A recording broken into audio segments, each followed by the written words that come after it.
All right, this is a Fox News alert. We have got brand new battleground state polling. Donald Trump just wrapping up his Dr. Oz appearance, and Hillary Clinton is back on the trail. Hello, everyone. I'm Sandra Smith. Polling from Suffolk University just out in the critical swing state of Ohio, showing Trump with a slight lead over Hillary Clinton, 42 to 39%. Take a look at how things have changed in the Buckeye State over the course of this campaign. The Real Clear Politics average shows Clinton has routinely held an advantage there until now.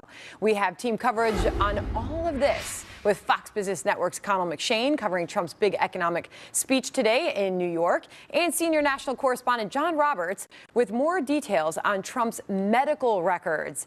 As we count down, we are now just 54 days, can you believe it, out from this election and less than 2 weeks to the first debate. John Roberts gets us started in Laconia, New Hampshire.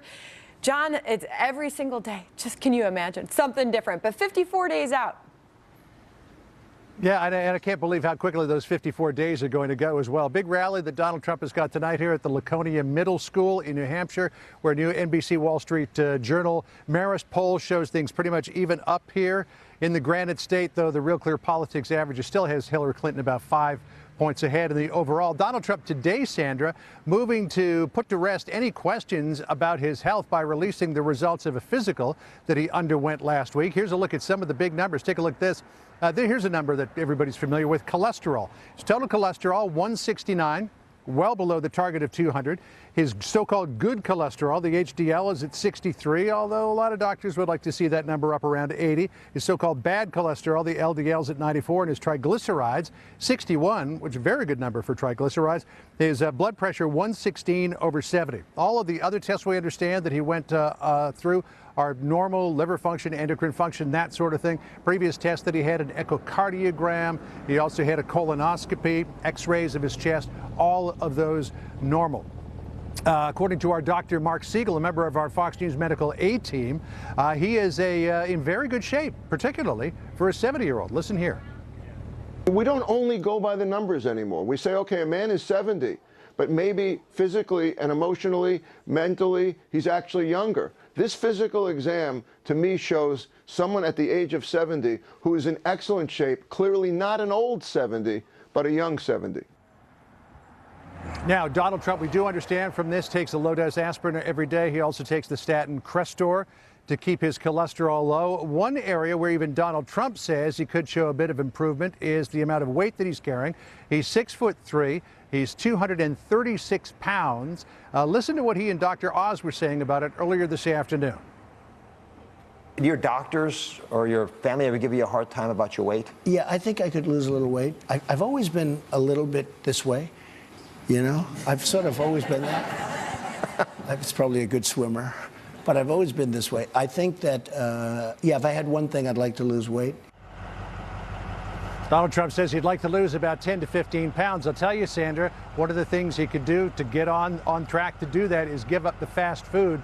The one time I flew with him on his plane from St. Louis, Missouri to Chicago, as I met him in his Grand Salon in the middle of the aircraft, he was about to tuck into a Wendy's cheeseburger and a whole slew of fries.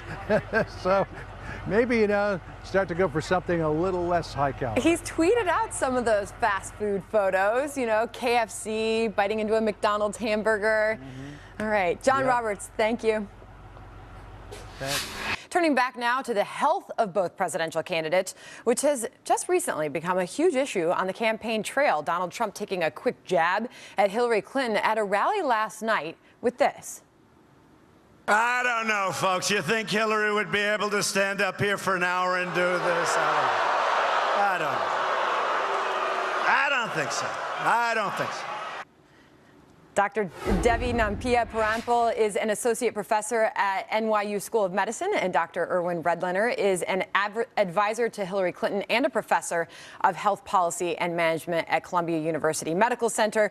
Both super qualified to go over the statistics that we now have seen on Donald Trump's medical records. Okay, so this recent physical, we got to look at some of these stats. His blood pressure level, his cholesterol for Donald Trump, 169. Blood pressure 116 over 70. He's 6'3", he's 236 pounds.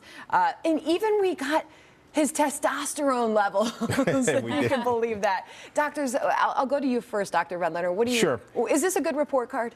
Yeah, it's a fine report card, and so is Hillary's, really. So we have actually two candidates running who are basically healthy and fit in terms of their own personal health to be president of the United States. She happens to have an acute illness, which is being treated appropriately, and that'll be gone. And they're basically both the same. And I'm just waiting for the moment when we could pivot from their health to the health of Americans and really talk about their health policy as opposed to their own health statistics. I don't really care whether his cholesterol or her cholesterol is 165 or 170. It's not really relevant. They're healthy individuals and ready to go. Dr. Devi, something a lot of people may not realize about Donald Trump, but he's said it many times in the past. He doesn't drink, he doesn't smoke, he's never done drugs. He's had a pretty healthy lifestyle.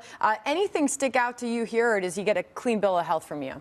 Well, just based on his age, he's most at risk for heart disease. Anyone in that age group, actually both of them are at risk for heart disease, for respiratory illness, for neurologic illness, and for cancer. So based on the information that he revealed, I mean, his risk seems to be pretty low or pretty well controlled. His cholesterol is pretty good. He doesn't have diagnosis of diabetes. He has good blood pressure. He doesn't smoke, and he doesn't have a sedentary lifestyle. So generally speaking, I would give him a clean bill of health in that And respect. you'll give him a pass on the fast food, right? He did say he'd like to lose 15 to 20 pounds. I think you, Doctor, joked during the break. You said, well, wouldn't we all? Hillary Clinton, let's talk about her report card here, because currently she's taking she's taking a lot of medication. If I tried to pronounce all these, I probably wouldn't be able to. You tell me, are any side effects a concern from some of these medications? Is she healthy? She's a healthy woman, like millions of Americans. She takes thyroid. Thyroid supplement. She had a little low thyroid at one point. She takes an anticoagulant because she's had some clotting in her legs in the past. She takes some. Some people are making a really big deal out of that. They can make a really big deal about it. But you know, if these kinds of things disqualified people from running for president when they're in their 60s, then we would have zero candidates, because almost all Americans have something that they're being cared for. She's a healthy woman. By the way, I've never seen a person with as much stamina and ability to do a massive amount of work than this woman. Dr. Devi, let me ask the question this way then, because obviously health is playing a big part at this point in the campaign, especially after we saw Hillary Clinton take that fall getting into her van at the 9/11 memorial on Sunday. How important is it? What could you see happen to one of these candidates that would make you question their ability and their fitness to be president? Well, as we were talking about, you know, just based on their age, they are both at risk for certain conditions. Plus, you worry about disability, like with hearing or vision. This can affect people in that age group. So I think what we should have is really more of a standardized form, some kind of standardized physical that we're looking at for both candidates, rather than have them so that their private doctors aren't the ones releasing their medical records. That by itself is biased, just because your physician can't reveal whatever they want to. They're supposed to be your advocate, and you control what they reveal to the public. But Dr. Devi, I thought doctors would just be honest, right? Well, doctors are honest, but nevertheless, you know, if your doctor is your advocate, I mean, you work together, you have a relationship, the doctor is supposed to be on your side, and they also can't just say whatever they want. So, Dr. Redlener, this is the first day back for Hillary Clinton. She's back on the campaign trail. First of all, do you even advise, after being diagnosed with pneumonia, as her campaign is putting out on Friday, her getting back on the campaign trail? You know, I advise a lot of hardworking people to take it easy longer than Hillary Clinton's going to take it easy, but nobody ever listens to us. You know, if they're hard-driven, they're mission-driven, they got a job to do.